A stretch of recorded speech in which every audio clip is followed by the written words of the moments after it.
Hey, so I've been thinking a lot about maybe posting a few things on YouTube. I don't care about viewership or anything, or if I'll share it with the broader public. Um, but there are some ideas that I feel like I need to unpack a little bit, and they're probably not profound or deep, but they're just things that I need to get out. And sometimes writing is a good tool for me, but sometimes writing becomes a little bit too much, too cumbersome when I'm kind of in the flow of thought. And I love getting into flow of thought where I'm kind of unpacking things. And I'm not an eloquent person by any means, and I'm certainly not an influencer by any means. But if there's anyone who's interested in listening to some long form ideaing, then welcome. If not, go watch Alex Hormozy or Jordan Peterson or something. But lately, I've felt the compulsion to learn how to speak a little more effectively. Not just pronunciation, but overall just being able to communicate thoughts and ideas. I spent a lot of my time kind of in the coaching world, the self help world, whatever you want to call it, and um, most of the time I can speak from experience. Most of the time I can tell a story that says, hey, I've been there, I've seen what you've seen, I've felt what you felt, and here's how I got through it. Or here are some practical tools that helped me and other people get through what you're going through. But sometimes I have the idea of it or I have the experience of it, but it's kind of hard for me to articulate some of the ideas, in a way that's concrete, in a way that makes sense, that isn't so metaphorical or sometimes metaphysical that people just kind of give me the huh look, and I'm not sure. I don't know. Yeah, so this is my first video. It's gonna be really bad. So expect really bad. But lately, I've been doing a lot of thinking about ADHD. I have never been formally diagnosed by a psychiatrist, but I know well enough based on evaluations I've taken, based on just life and the descriptions of what people with ADHD deal with, that I'm 99% sure that I have ADHD. I guess you would call it ADHD type 1, or the predominantly inattentive kind of ADHD, or I think more effectively would be the type 3, which is more of a combination of type 1 and type 2. Type 2 being the hyperactive impulsive. So there's kind of two major categories of ADHD. The first one being that inattentive. And inattentive just means that you're kind of a deep thinker. You're very thoughtful. You're very methodical. You're very emotionally anchored in a lot of ways. And so you feel things deeply. You think things deeply. And you kind of ascribe meaning to everything that happens in your life. Even the mundane things have a reason for happening. Um, and that can be bothersome because a lot of times it can lead to inaction. It can lead to paralysis, where you're just overthinking, gosh, everything in your life. And to some degree, this is me overcoming that. This is me overcoming the inattentive ADHD, because I've tried to record a video 1,000 times, and written the scripts and tested opening messages and tried to post on social media, and it doesn't go well. So I'm like, screw it. We're just going to do this, and it'll end up on the YouTubes, and I'll probably make it public, but I'm not going to share it with anyone. I'm not going to copy links and snippets and stick it on my socials or anything. It's just so that I can say that I did it. And that's why I'm doing it. So in my inattentiveness being up in my head, I've actually found, as I've been researching, fixes or um, better habits to build. I dare say treatments, but really it's best practices, things you can do to make sure that the ADHD doesn't actually inhibit your ability to live. Because for for an inattentive, overthinking and overfeeling is a really, really scary place to be. It's one of those moments where someone's going to call you an introvert, even though you love being around people. They're going to call you antisocial, even though when you're in the right place with the right person, you come alive. So that inattentive ADHD is one of those things where it is so powerful in the right setting, but in the wrong setting, it can be catastrophic. I don't do theme parks very well because it's overstimulating, because there's so many things happening and I can't focus. I can't just go single stream of consciousness. I can't just focus on my kids and my wife and leave all the rest of the park alone. I see every person in the park. I see the Mickey ears, I see the cotton candy, I see the balloon floating away, I see the ice cream on the ground, I see the screaming toddler and the old woman who isn't getting help in the line and is kind of struggling. I see it all at once, and it can be really overstimulating. In my own home, if I'm sitting in the living room and my kids are going crazy and the TV is on and my kids are on their phones playing something and the video game's on and it's playing something, and my wife's cooking dinner, and all of a sudden it's just, I hit that moment, and it's really easy for me to get overwhelmed. And old me would snap a lot and just give up and go, stop it, turn everything off. And I would force everyone into a calmer state instead of dealing with my own garbage. I'm getting better at that, but for a long time it was this state of overwhelm, and I would retreat into some other situation. I still do it. You can ask my wife all day long, like, hey, how long can Corey last in a large group of people? And she'll say not very long, but she'll also say he loves people. In the right setting, I can go all day long. I can talk to people all day long. I just can't do the crowds, right? I can't do the overstimulating situation. I just can't do it. It's too much for me. So on the flip side, when you're predominantly hyperactive or impulsive, those are the people that can't sit still, right? That's going to be my daughter one day. Well, she already is. And she's having those teachers now that are like, she can't sit still, she can't this, she can't that, she can't behave properly, she can't do all these things. And I love it. I'm like, I want to feed that. Like, she's got so much energy, so much pizzazz, so much life.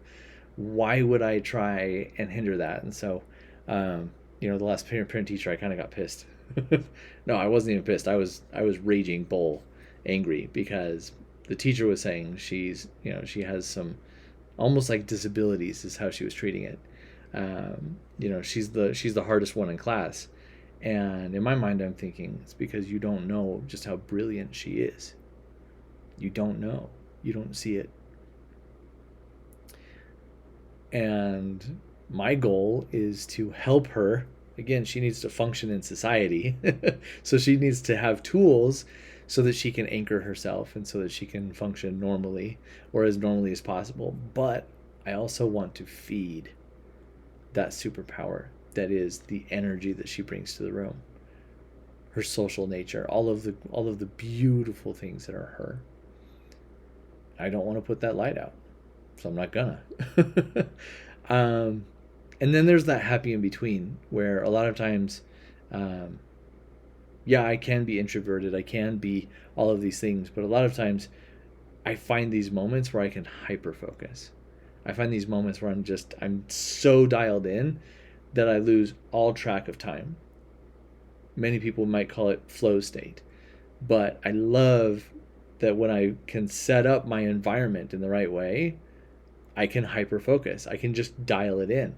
And it doesn't matter whether I'm doing construction somewhere, or I'm doing house repairs, or whether I'm doing research on the internet, or I'm making phone calls. If I get in the zone and my environment supports that, I'm unstoppable. I can learn faster than anyone. I can build my capacity or my capability faster than anyone I can possibly meet. I just absorb it, and it just works. Now, turn me off and come back to me an hour later, I won't even remember what I did. Like my memory center doesn't function the way a normal person's would. And so a lot of people I'll meet and I'll just have a super intense and super connective experience. And a few days later, I'll remember the person, but I won't remember what we talked about. And so I have to, if I want to remember what we talked about, I have to take copious notes. Because for some reason, short term memory gets affected in all of this. Long term memory, less so, but definitely short term.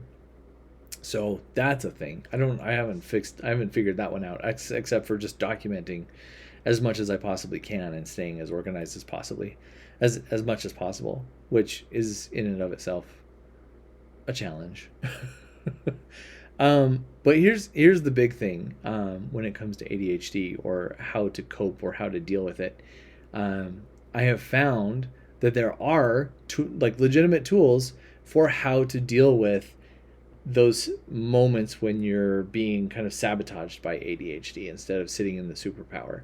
So it can be when you're in the middle of a conversation and you start to drift off into la la land and you lose track of the very conversation that you're in. And at some point you're going to have to say, I'm really sorry. I drifted off for a moment. You're going to have to bring me up to speed. Right. And then they get annoyed and then it's, you're not listening and it's not a very trusting or connective experience for anyone. And other times it's just one of those things where, I'm sitting in front of my computer right now. I have like 4 screens and all of them have something on it. There's text here and emails here and, my GPT here and my Notion tablet open over here. Like there's so many things open that it would be really easy for me to be distracted by a text message that comes in, and then I get a notification on my iPad, and I get this and that. Like it can absorb my entire day, simply because of ADHD. So, one of the things that I've been able to use to cope or deal with it is what I call like emotional or physical centering, because physical touch can be a very anchoring thing for me. It can be something that just kind of helps me feel centered. It's great when you're hanging out with your wife and you're holding hands or snuggling or other things, or like you're having some kind of physical moment either with yourself or someone else. But the biggest part is if you can physically anchor with yourself, you can start to kind of mute all of the noise around you. So one of the things that I do is we call them PQ reps. So if you've ever read the book Positive Intelligence, it's a really, really effective tool to kind of reset the nervous system a little bit when you feel overstimulated. In the book, it'll talk about something like closing your eyes and touching your 2 fingers together and just gently moving them back and forth so you can feel the ridges on your fingertips. And the idea here is kind of like Ant-Man going into the quantum realm. If you've seen Ant-Man, right? You start big and then you shrink down, boom, boom, boom, boom, boom, boom, boom, boom, boom, smaller, smaller, smaller, until you get into like the microscopic. And if you can do that with your attention, where your attention starts big, you're absorbing all of that information, and then you start to focus it down, then it mutes out the rest of the world. It's a really fantastic emotional anchoring exercise. So think of just touching your fingers together till you feel the ridges of your fingerprints, and then you can close your eyes and you focus on those ridges, and you can feel the transfer of warmth between the flesh, and then you can feel maybe you've got some dry hands. I've always got dry hands, but you have dry hands, and so you're rubbing them together, and all of a sudden you can feel the little ridges where maybe the skin's broken up a little bit, and then you can get even smaller and you can feel the one ridge that's kind of catching just a little bit, and all of a sudden the world quiets down. Or one of them that I love doing is I'll put my hand on my chest, or either on my chest or my thigh, and even through my sweater and my shirt I can kind of feel the warmth of my hand on my chest. And so I'll hold my hand on my chest and I'll start to just quiet down, and I'll feel the warmth of my hand through my shirt. I'll feel the texture of my shirt against my skin. I'll feel some of the hair on my chest start to move around just a little bit. I'll feel the textures of my sweater because it's you can feel kind of the cotton weave just a little bit, and I'll feel how it kind of the friction against my hand and my sweater kind of catches a little bit as I hold myself, and then I start to feel my pulse a little bit. I'll feel the beat of the blood in my hand pulsing through my body and my heartbeat, and I'll try to distinguish between the two of them, and that level of focus just for 30 seconds or a minute is enough to quiet the room just a little bit and bring me back to something that's centered, something that's real. So that has been a huge help, where I've been, in a large crowd, like a networking event or a conference, and it's hallways full of people and conventions and booths and all these things happening. And left to my own devices, I panic. I end up in kind of a panic attack state where my heart rate's high. I start to feel a little bit faint. I don't know what I'm doing anymore. I lose all sense of everything. I lose track of what I was talking about or the people that I'm trying to meet, and I get stuck. So all I have to do is take a moment, step aside, and do one of those PQ reps. Or even if I'm like sitting in a meeting and I'm starting to feel that tension in my chest, all I have to do is feel something or put something in my hands. So I fidget a ton, by the way. I have a bunch of fidgets. I have these beautiful Promise to Live coins. If you don't know about Promise to Live, I'll talk about Promise to Live another time. And there's these beautiful ridges, and the words on them are raised really, really well, and I can just kind of feel the ridges on the coin. I have a couple of rings that I always have on me. So I have a couple of silver rings that mean something to me, and you can tell there's a ton of detail and ridges and everything, and yeah, if I just rub them and pay attention to the tactile feeling, I can anchor really, really well and really quickly. And then just fidgeting in general, like I've got 1,000 things that I fidget, and this probably isn't the safest fidget, but I fidget pocket knives like all the time. So I'm always flipping one of these. Not the safest, but to date I've never poked anybody. So knock on wood on that.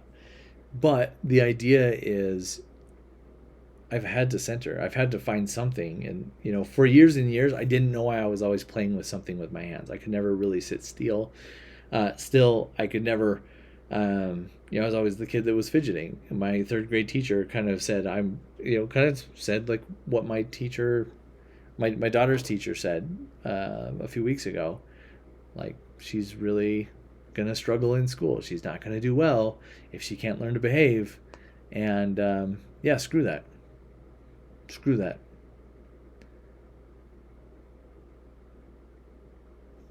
It's okay not to be normal.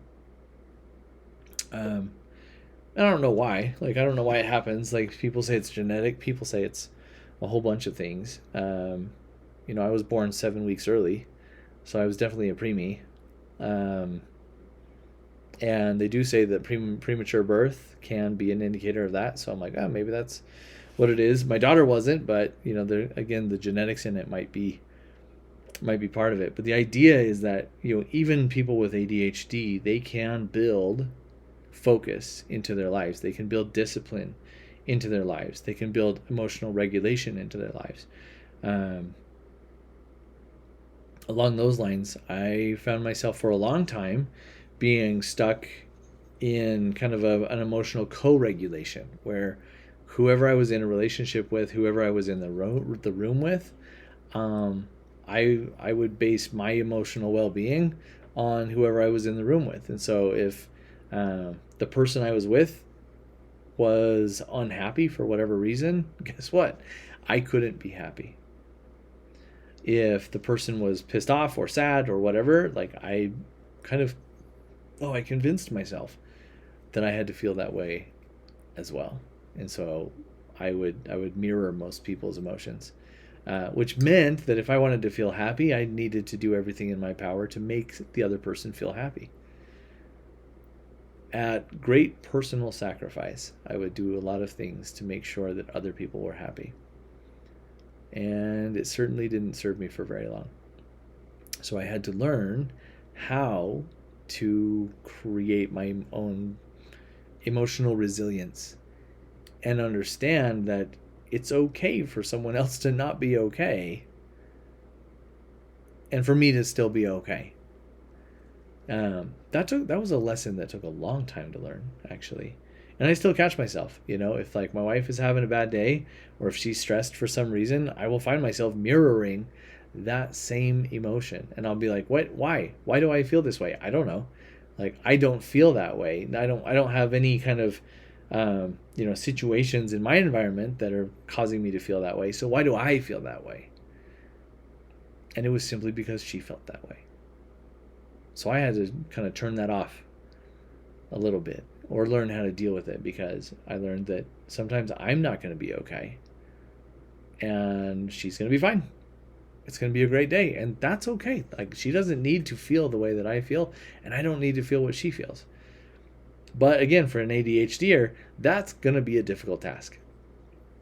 A lot of times you get stuck in having to emotionally regulate based on your environment.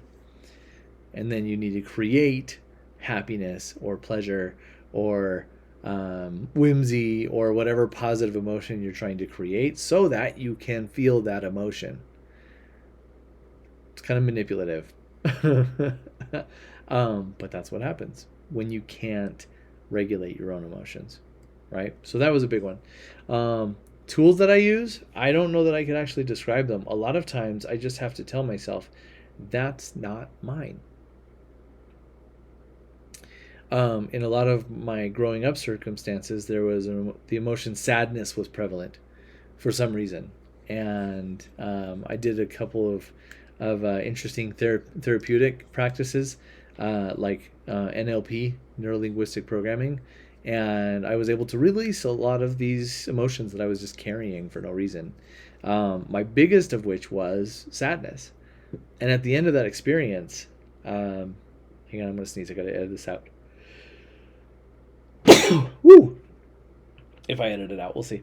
Anyway, the biggest emotion that I was carrying with NLP or inside of NLP was sadness. It took a long time to release. But once I released it, I realized that the sadness I was carrying wasn't mine at all. It came from some heritage of mine and from my progenitors. And at the end of the day, this sadness was something that was carried through generations of my family. And the buck stopped with me. So I was able to release all of that sadness. It was awesome. At the end of the session, I cried, legitimately cried, into this very sweater, tear-stained sweater. I washed it. But when I finally released sadness, I cried for a full 10 minutes. I have it on recording. It was 10 minutes of sobbing and weeping into this sweater because I released a lifetime, possibly generations worth of sadness that I'd just been carrying. It was a pretty marvelous experience, actually. But now if I start to feel sad for whatever reason, if there's someone sad around me or if I'm just feeling sad in general, all I have to do now is stop and say, that's not mine. And it just goes away. It's the most incredible feeling. It's really cool. So there are a lot of other techniques to deal with the emotions. I have, in my personal coaching practice, I've put together 4 steps of practical healing that I think are rather effective. If you're a religious person, I call it the practical application of the atonement. So that's a cool thing. But we can talk about that later. But at the end of the day, some of those meditative practices, some of those centering practices are really, really helpful in building focus, building discipline, putting some order in your life, and emotionally regulating. Ooh, got an itch in that nose.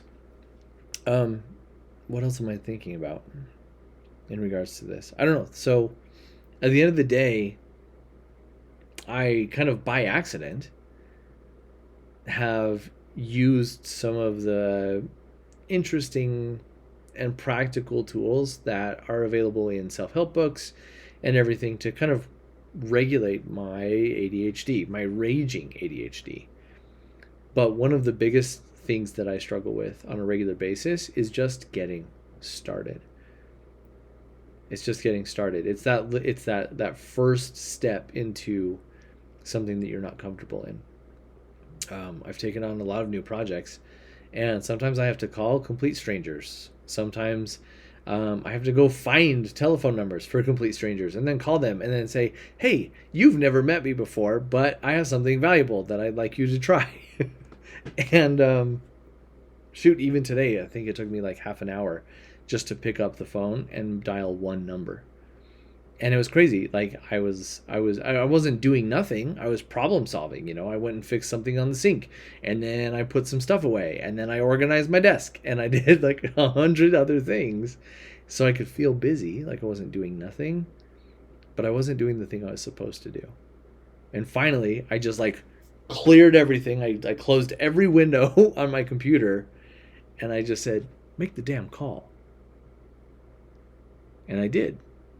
And then I made another one, and I made another one, and I made another one. And at the end of that call, I kind of played dumb and I went, "Hey, listen, I don't really know what I'm doing here, but I would really like to know someone who could introduce me to this person." And they said, "Oh yeah, that's Judd. Here's his number and his email." And that was it. I got exactly what I wanted on the fourth phone call. I sent an email. I got an email back in less than a minute. And we got put on the list for what we were trying to do. It was like a construction thing. Not terrible though. Like all it took was 4 phone calls to get exactly what I wanted. That's it. But it took me so long to get started. Because that's what I suffer with. I can find 1,000 things to do that is not the thing that makes me uncomfortable, or the thing that I can't control. That I can't control the outcome. If I can control the outcome, or if I know the other person on the other side will receive me well, done. Easiest phone call I'll ever make. But if for some reason there's this unknown behind it, it is the most terrifying thing that I could possibly do. Now, the cool thing is every time I do it, something spectacular happens. I make a new friend, I make a new acquaintance, I get a new opportunity. But it's always just me picking up the phone and asking, "Hey, how can I help you? What do you need help with? Where are you stuck?" And 9 times out of 10, people are like, "Oh my gosh, I wish someone would ask me that question." And we just go and we just riff and we have a wonderful time. Every once in a while you get that Joe Schmo that kind of sits there and goes, "I don't want to talk to anybody, don't bother me again," click. That doesn't happen very often. So, I don't know. I guess what I'm saying is, like, ADHD has its drawbacks. It has its problems. But it's also a superpower. And that's probably like overused in some way. But if you think about it, like, it is absolutely a superpower. And like I wrote down a couple of notes around, like, especially the passive version of ADHD that I sit in most of the time. Granted, like sometimes I dip into the more active version of ADHD. But for the most part, like, I love deep study. I love that long research spiral where I go, okay, what does that mean? What does that mean? Okay, if that's true, then what? One of my coaches, who was kind of teaching me how to be a better coach, sat me down and went, "Look, you have no new ideas. You have no new ideas." And I went, "Oh, thank you, I think." like, what are you getting at? And he stopped and he said, "But you're making connections that no one else is making. So you'll glean this information from here, and you'll grab some information from over there, and you'll marry those two pieces. You'll say, because this is true and that is true, it means that." And he's like, "That's a superpower. Most people don't make the connection." And so that's what I do most often. Like, my ability to read people and understand them is unprecedented. Funny enough, a lot of times when I sit down with a person, Very, very quickly, I kind of break through the masks and the veneer that someone's trying to put on, that kind of pretend version of them that they want everyone to see. I kind of see through it very quickly. And the response that I get for people that don't want to be seen, but I see them anyway, is you're a dangerous person. Now, if you know me, I'm a teddy bear of a person, right? I'm kind of a golden retriever when most people might be black cats. I'm just, everyone can be my friend. There's no one on this planet that I can't be a friend with unless they don't want to be seen. Then for some reason, I'm a terrifying person. I'm a very dangerous person because you can't hide. So that was a weird experience. I've had a few people tell me that I'm dangerous or that I'm scary. And I ask them, like, what have I done? What have I done to make you feel afraid of me? Like, have I, have I reacted in an angry fashion? Have I, is it my tone? Is there something? And they go, no, no, no, you're like a gentle little teddy bear, but I can't hide from you, and that's terrifying. So anyway, that's making those connections. Seems to be something that is a superpower. I'm gonna keep working on it. I love when people feel seen and they appreciate feeling seen. I love seeing people. It's my favorite thing. But along those lines, the superpower is things like absorbing information, building kind of these weird niche skills, and then just losing yourself in that creative and intellectual flow. I love having those big, deep conversations. My next tattoo is actually going to be the deep sea diver that has like the big metal helmet and the mesh front and the hose coming out of the helmet and everything, because that's how I see myself. The deep diver, right? Who walks along the bottom of the ocean floor. For the other side of it, when I kind of sit in the other side, that is the impulsive or the hyperactive side, where it's like you get into deep focus and deep doing and deep action.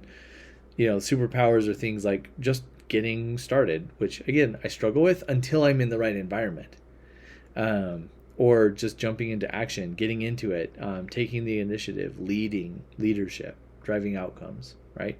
So where I fall into it is being in the right environment. So if you put me in an office setting where there's a project that needs doing and someone needs to coordinate all the moving pieces of the project, and you get me in there with all of the right people, and I've got 3 or 4 people across the desk from me, and I go, okay, like, what do you need to do? What do you need to do? What do you need to do? And we can kind of put the pieces together, and we're deeply connected, and we're jiving with one another.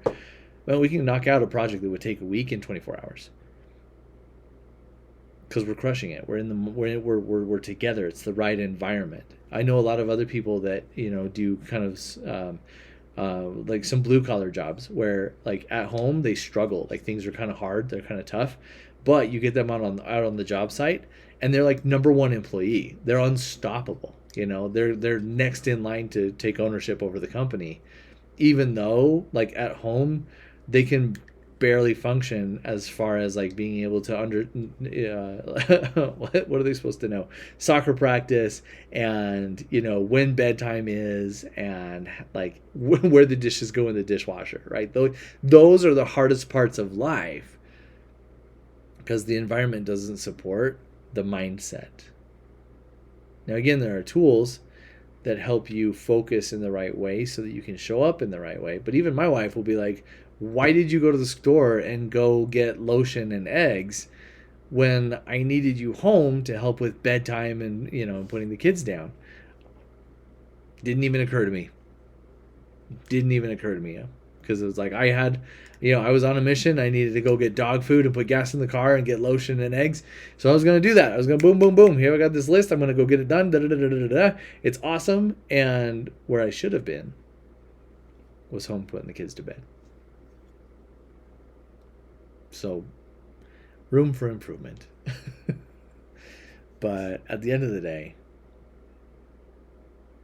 that combined superpower means I can think deeply. and every once in a while jump into action or force myself into action just a little bit. And once it's good, once it's moving, once that the train, the locomotive has caught its momentum, game on, baby. Like, you can't stop me. But it sometimes takes a lot of energy to get started. So anyway,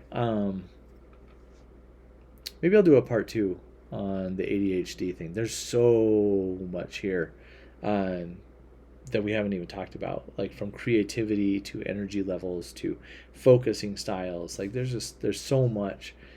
But I feel like if anyone feels like they're even remotely dealing with ADHD, diagnosed or not, there are a lot of tools that are easy and simple that can make your life so much better. And for me, it meant that I could connect with people and I could use my superpowers and still fill out my reports.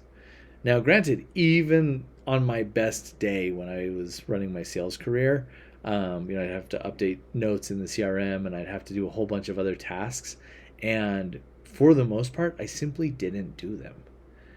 And it got me in hot water. I got in trouble a lot at work. Now, granted, I also closed the biggest deals. So to some degree, thank goodness, my sales team would kind of support me in my ADHD moments where I simply couldn't focus on those smaller tasks the way that I probably should have had I been neurotypical.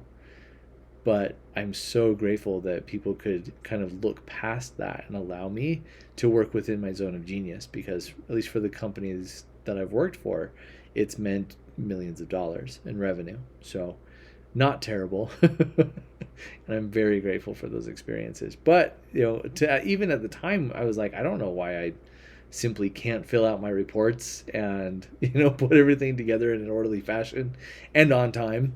But looking back now, yeah, it was my ADHD. It was that. It was nothing else. It wasn't laziness. It was just my inability to focus. I'm doing much better than I have in the past. I have a lot of other systems in place and I have better habits built that allow me to function in more orderly ways. But yeah, I still get caught off guard. I still kind of have days here and there. Well, I'll look back at the to-do list and all the things that I wanted to get done, and I go, "Huh, cool! I did 30% of what I was supposed to do." And all I can do is forgive myself and try again the next day, do a little bit better. So anyway, if you have ADHD, if you're dealing with that, hopefully you can give yourself some compassion and you have one person in the world that might understand you a little bit better. But yeah, for now,